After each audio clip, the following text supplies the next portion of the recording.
तो चलिए समान ज्ञान का टोटल 30 प्रश्न को देखने वाले हैं। हम सभी लोग समान ज्ञान का टोटल 30 प्रश्न को देखने वाले हैं जो कि काफ़ी इम्पोर्टेंट एंड सिलेक्टेड होने वाला है। दोस्तों अगर आप किसी भी एग्ज़ाम की तैयारी कर रहे हैं, ये क्लास आपके लिए रामबाण साबित होगा।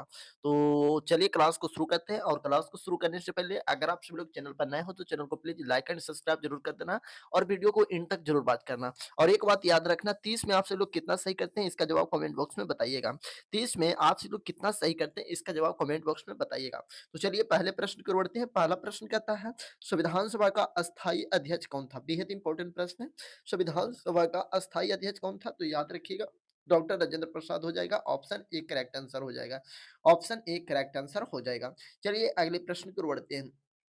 अगला प्रश्न कहता है भारतीय सेना में सर्वोच्च वीरता पुरस्कार कौन सा है? भारतीय सेना में सर्वोच्च वीरता पुरस्कार कौन सा? तो याद रखिएगा परमवीर चक्र सबसे सर्वोच्च वीरता पुरस्कार है। ऑप्शन बी करेक्ट आंसर हो जाएगा। याद रखिएगा हमेशा के लिए। चलिए अगले प्रश्न को बढ़ते हैं। अगला प्रश्न कहता है डोगरा रेजिमेंट भारतीय सेना की किस शाखा से संबंधित है? बेहद इंपॉर्टेंट प्रश्न है। डोगरा रेजिमेंट भारतीय सेना की किस शाखा से संबंधित है? तो याद रखिएगा इसका सही जवाब हो जाएगा इन्फेंट्री। इन्फेंट्री शाखा से संबंधित है। ऑप्शन बी करेक्ट आंसर हो जाएगा। चलिए बढ़ते हैं अगले प्रश्न की ओर। अगला प्रश्न कहता है सियाचिन ग्लेशियर किस राज्य या केंद्र शासित प्रदेश में स्थित है? सभी लोग बताने का प्रयास कीजिएगा। सियाचिन ग्लेशियर किस राज्य या केंद्र शासित प्रदेश में स्थित है? तो याद रखिएगा ये लद्दाख में है। ऑप्शन सी करेक्ट आंसर हो जाएगा। सियाचिन ग्लेशियर कहाँ? तो लद्दाख में है। ऑप्शन सी करेक्ट आंसर हो जाएगा। चलिए बढ़ते हैं अगले प्रश्न की ओर। अगला प्रश्न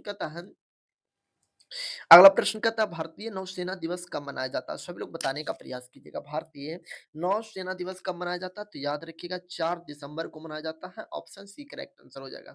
4 दिसंबर को मनाया जाता है। ऑप्शन सी करेक्ट आंसर हो जाएगा। अगले प्रश्न की ओर बढ़ते हैं। अगला प्रश्न कहता है कि भारत का पहला परमाणु संचालित बैलिस्टिक मिसाइल पनडुब्बी कौन सा है? तो याद रखिएगा 6 का सही जवाब हो जाएगा। ऑप्शन सी आईएनएस अरिहंत है। ऑप्शन सी करेक्ट आंसर हो जाएगा। याद रखिएगा हमेशा के लिए। चलिए बढ़ते हैं अगले प्रश्न की ओर। अगला प्रश्न कहता है कि ऑपरेशन ट्राइडेंट किससे संबंधित है? सभी लोग बताने का प्रयास कीजिएगा। ऑपरेशन ट्राइडेंट किससे संबंधित है? तो याद रखिएगा 7 का सही जवाब हो जाएगा। ऑप्शन बी 1971 के युद्ध से संबंधित है। ऑप्शन बी करेक्ट आंसर हो जाएगा। याद रखिएगा हमेशा के लिए। चलिए बढ़ते हैं अगले प्रश्न की ओर। अगला प्रश्न कहता है कि भारत में संविधान का संशोधन करने की प्रक्रिया किस अनुच्छेद के तहत दी गई है? भारत में संविधान का संशोधन करने की प्रक्रिया किस अनुच्छेद के तहत दी गई है? तो याद रखिएगा इसका सही जवाब हो जाएगा अनुच्छेद 368 के तहत दिया गया है। ऑप्शन बी करेक्ट आंसर हो जाएगा। चलिए बढ़ते हैं अगले प्रश्न की ओर। अगला प्रश्न कहता है संविधान की कौन सी सूची केंद्र और राज्यों के बीच शक्तियों का विभाजन करती है? संविधान की कौन सी सूची केंद्र और राज्यों के बीच शक्तियों का विभाजन करती है? तो याद रखिएगा इसका सही जवाब हो जाएगा ऑप्शन ए 7वीं अनुसूची। ऑप्शन ए करेक्ट आंसर हो जाएगा। याद रखिएगा हमेशा के लिए। चलिए बढ़ते हैं अगले प्रश्न की ओर। अगला प्रश्न कहता है कि भारत में सीबीआई का मुख्यालय कहाँ स्थित है? बेहद इंपॉर्टेंट प्रश्न है।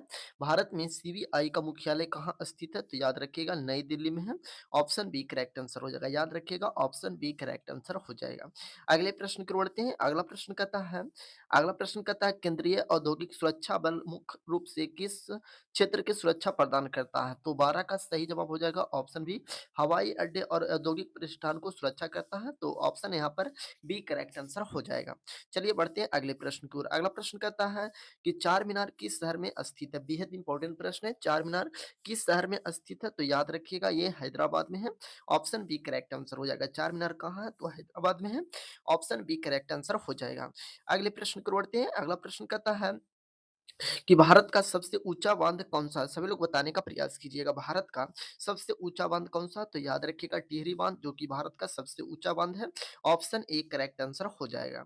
अगले प्रश्न की ओर बढ़ते हैं। अगला प्रश्न कहता है कि अजंता की गुफाएं किस राज्य में स्थित है? बेहद इंपॉर्टेंट प्रश्न है।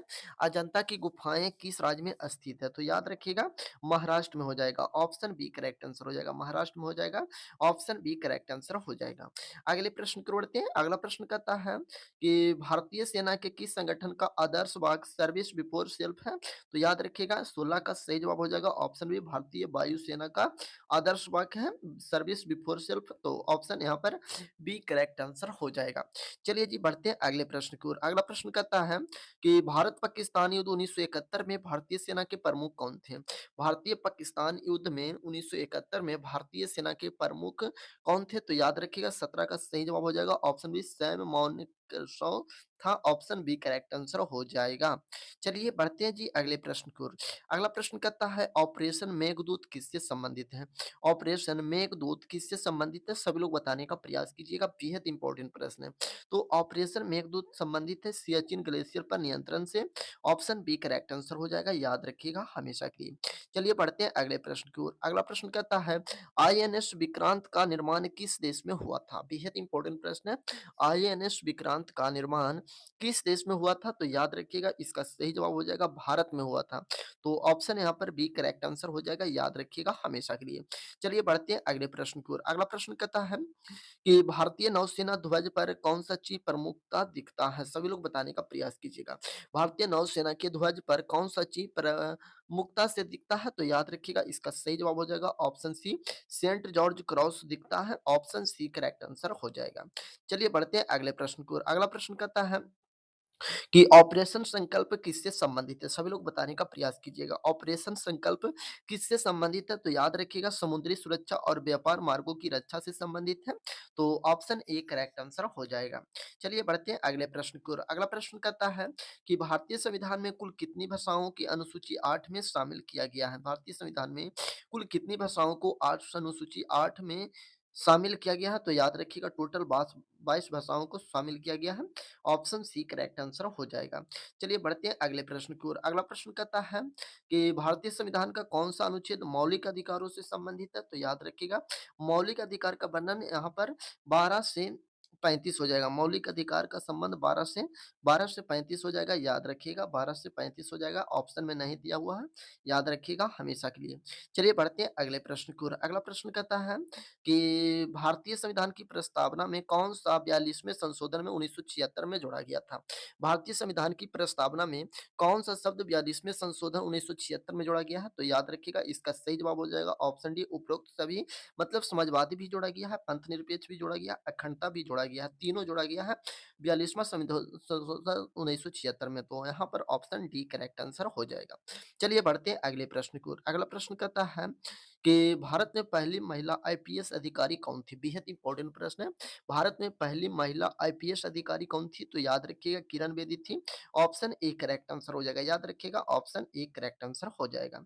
चलिए बढ़ते हैं अगले प्रश्न की ओर। अगला प्रश्न कहता है कि राष्ट्रीय अपराध रिकॉर्ड ब्यूरो की स्थापना कब हुई थी? राष्ट्रीय अपराध रिकॉर्ड ब्यूरो की स्थापना कब हुई थी?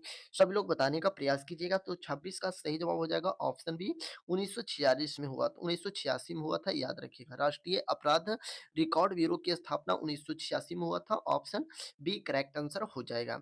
चलिए बढ़ते हैं अगले प्रश्न की ओर। अगला प्रश्न कहता है कि राष्ट्रीय सुरक्षा गार्ड को किस नाम से जाना जाता है? राष्ट्रीय सुरक्षा गार्ड यानी एनएसजी को किस नाम से जाना जाता है? तो याद रखिएगा 27 का सही जवाब हो जाएगा ऑप्शन ए ब्लैक कमांडो के नाम से जाना जाता है, ऑप्शन ए करेक्ट आंसर हो जाएगा, याद रखिएगा हमेशा के लिए।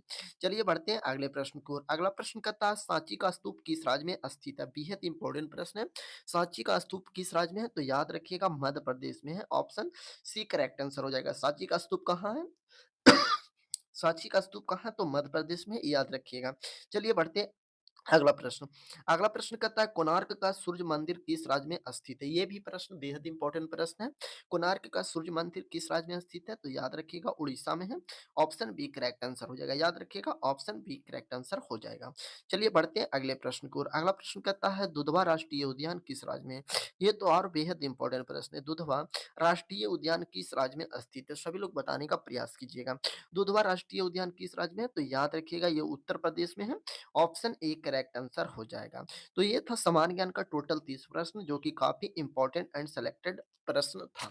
तो आप सभी लोग ये वीडियो को एंड तक जरूर वॉच कीजिएगा और वॉच करने के बाद आप सभी को कैसा लगा क्लास एक बार प्यारा सा कमेंट कीजिएगा और सभी का कमेंट देखेंगे हम कौन-कौन क्या राय देते हैं। तो चलिए फिर मिलते हैं अगले क्लास में, तब तक के लिए जय हिंद, जय भारत।